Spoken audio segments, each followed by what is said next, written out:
Hello again. So we got another one. We got overlays. So today I'm going to be going over basic overlay setup as well as the tools that you have for overlays, some tricks that I've come across for editing your output, as well as a really good tool if you do choose to pay to have somebody make an animated overlay for you, as well as the importance of the setup and anything else I can really think of that pops out of my head as I go through this video.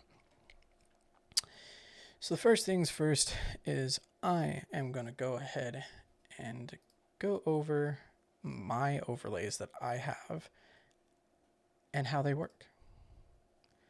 So let's pop into screen cap.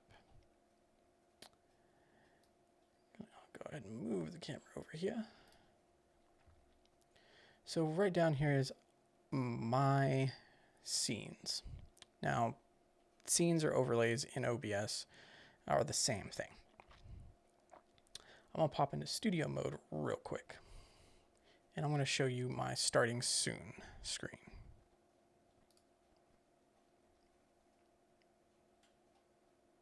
Transition out.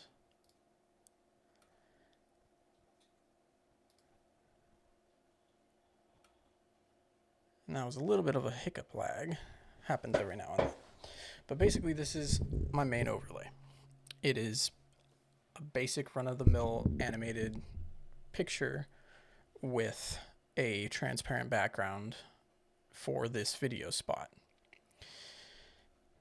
Now this video spot is just a recording that goes into OBS and is set up as such. So I'm going to show you how I set my stuff up.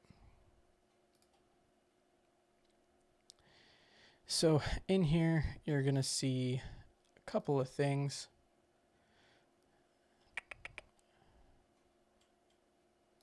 Starting soon. So you're going to see video I2, new starting soon, and that's another one that I have turned off. So the video I2 is the actual media source that I'm dragging that video that you saw out of, as well as this starting source new, which is the animated video that I put in loop to get this overlay. Now, you don't necessarily need to have a animated overlay. You can have a stagnant one, you can have simple borders, but in my opinion, most people aren't going to actually watch the video unless you got some flair to it. And with the upping of quality all around on anything tech, I would go big or go home. So this first one right here is they're just video files. So if you do buy an overlay from somebody, they're most likely going to send you just straight up images, the video file, and that's it. To set that up, all you got to do is hit plus. You're going to either add an image if it's your overlay image. Make sure it's 1920 by 1080 if you're running a 1080 screen, or 1280 by 720 if you're running 720. And you can always resize. It's always good to have bigger than what your actual canvas is, so you can future-proof yourself. So in the future, when you decide to upgrade, say Twitch goes 4K, and you got to go to 4K, it's better to have a bigger overlay that you can size down. That's not going to mess up the quality. Once you have those are on set, on point, and good to go. So the next thing I'm going to show you is a website that I actually use. Oops. 1 second here. I was logged into the wrong account. Switch my accounts.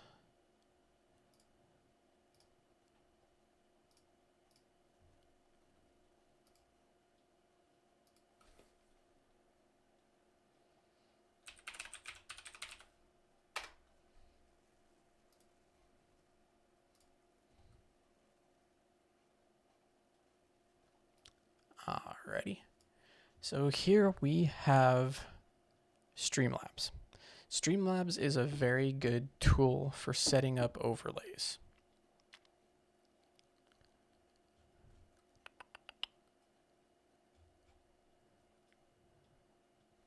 Oh, wait, no. Not Streamlabs. What am I doing? Stream Elements, guys. There's way too many Stream something websites, man. So I'm just going to pop into my Twitch login. Should automatically go in. And here we have it.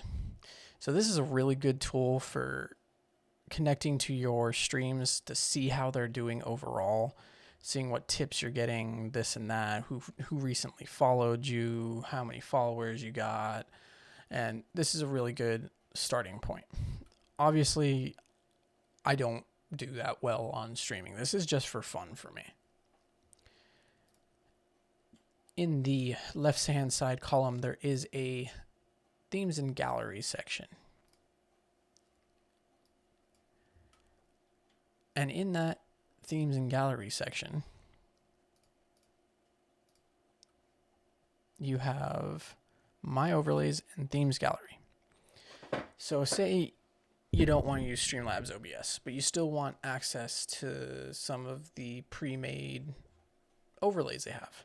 You can do it here on the Stream Elements website. They have loads of overlays, and they also got themed ones that are connected to certain games.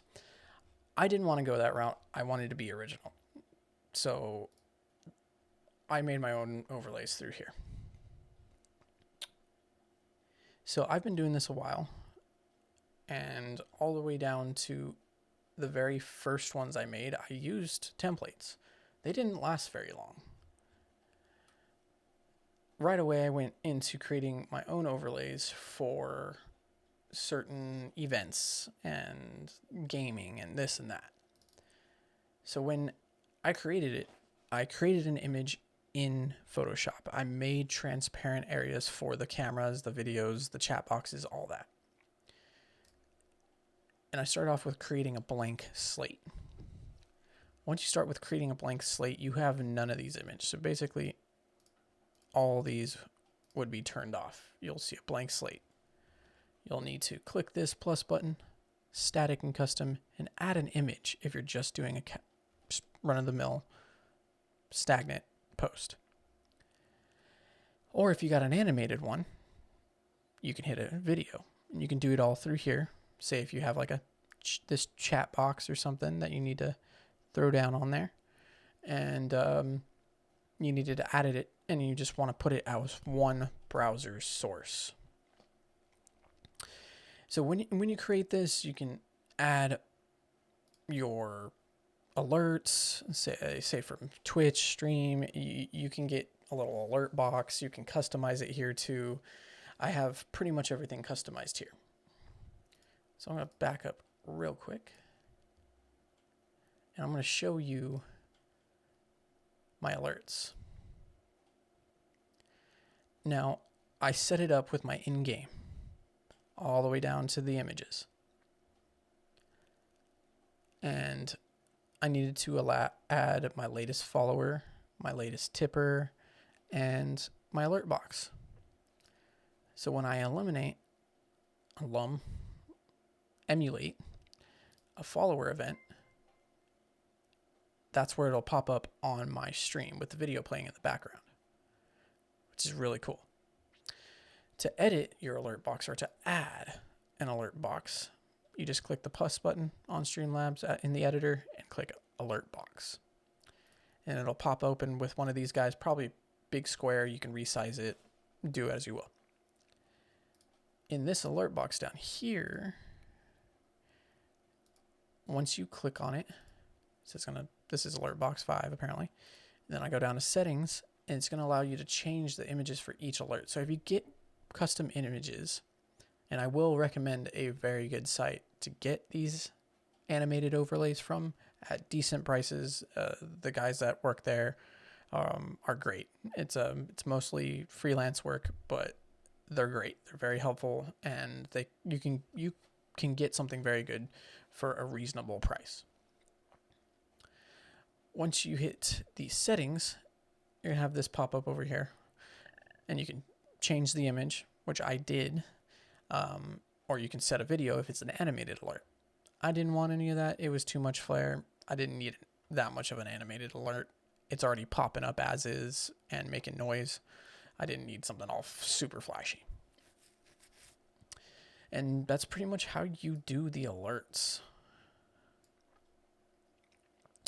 Next topping point, we have the ticks and tricks. So I am going to pop in here real quick.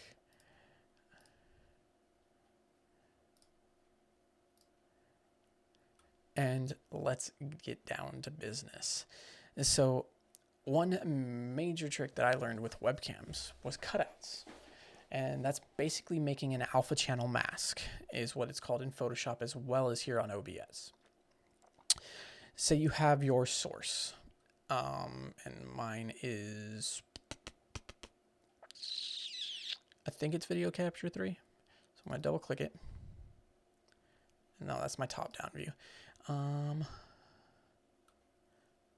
go ahead and show you my in-game. So this is going to be on this side right here. It has my video on it for some reason.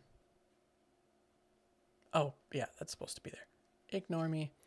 But a lot of this stuff doesn't load until I actually load up the, whatchamacallit, until I load the scene itself into the actual view. That's when it'll load. You can fix that by using Stream Elements, just drag in your videos, but mine won't load videos unless the scene's actually there. So let's see, camera device 4. I think it's 4. Because that's 3. This is 4. And it's deactivated. Perfect. That's the one. So I'm going to hit properties. And it brings up all this. This is where you change, edit, do all your good stuff.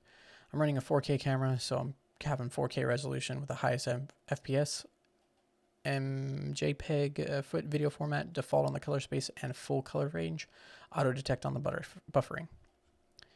That is optimal settings for cameras. You may have to play it around just like my other one, which is this one, where it's a 720p camera, and honestly looks like crap. That's why it's my top down.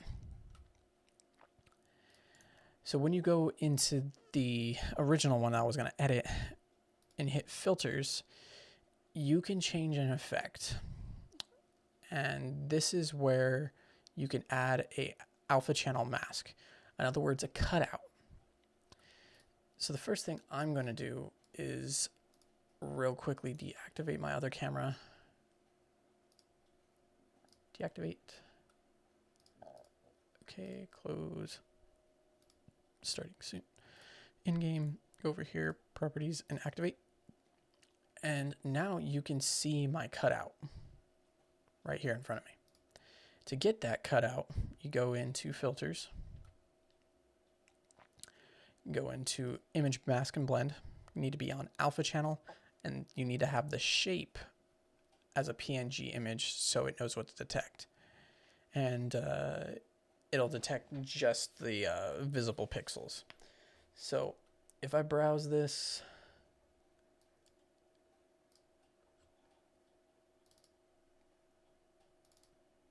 go into this one, and here's my cutout.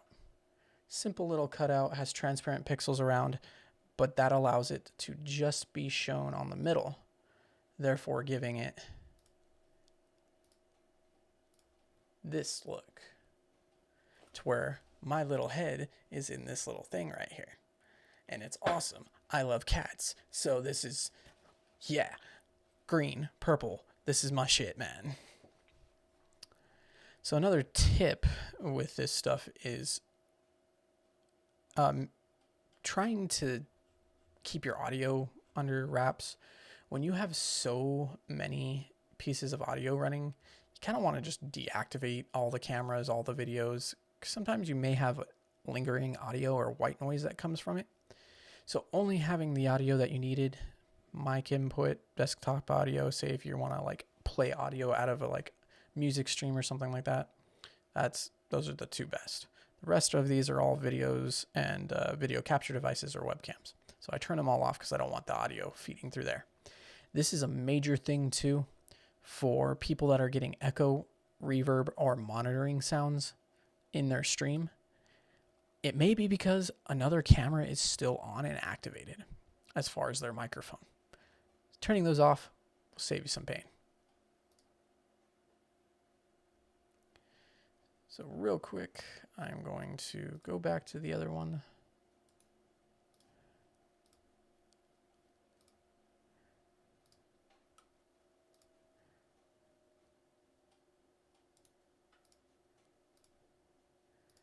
And I'm back. Another tip is chat boxes. So Twitch will come with signing in, and then Facebook, not so much. So you get this from starting a live video on Facebook. Once you start up the live video on Facebook and you're in the creator dashboard, it'll pop up your chat. You can add it as a column. And then it will have a little clicky button, kind of like where this arrow is up here. Let me transition back real quick. And it'll have, I did not say go to a different scene. I'll kill you. And it'll go right to the chat box, but in a web browser. So you can set that up by going into View, Docs, Custom Browser Doc. You take that URL, it'll be a business.facebook.com URL, and you can label it, and then boom, it becomes a movable tab. This is really good for people that use Facebook gaming, because Facebook is pretty finicky. If you're trying to multi-stream, you're not going to be able to pull up your chat box or your comment box while you're streaming, because you have OBS running and then you have another web page that has your chat on it. It's kind of annoying. And if you don't have 3 or 4 screens, it may not work out for you. So having everything in OBS really helps. So another thing is a big thing about transparency. Transparency is necessary for pretty much everything you do. So say you have your in-game, this little box right here. If I go to it and I turn off that, I still have the border around it. It's just a transparent picture with this border. And I have it there, and then I resize the video feed to fit in that box. Let me give you a bigger view.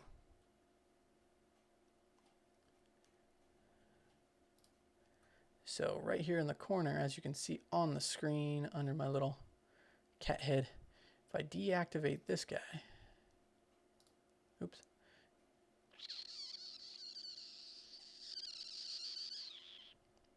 spaced out. There you go. Deactivate that guy. Transition it. Boom, it becomes transparent. So this is where you have to save as a PNG image if you're creating these yourself. Cutouts do matter. But other than that, that's all I got for overlays. If you have any tips, tricks, questions that you want to add in here, or you think I should throw another video out, drop them in the comments below. I'll also give a post to our gaming page as well as our Discord. We do tech help there. We have 3 very tech guys that are always in that Discord channel ready to help, me being one of them. It's been a pleasure as always, guys. I have all this knowledge in my head. Here, take it, use it. Have a great day.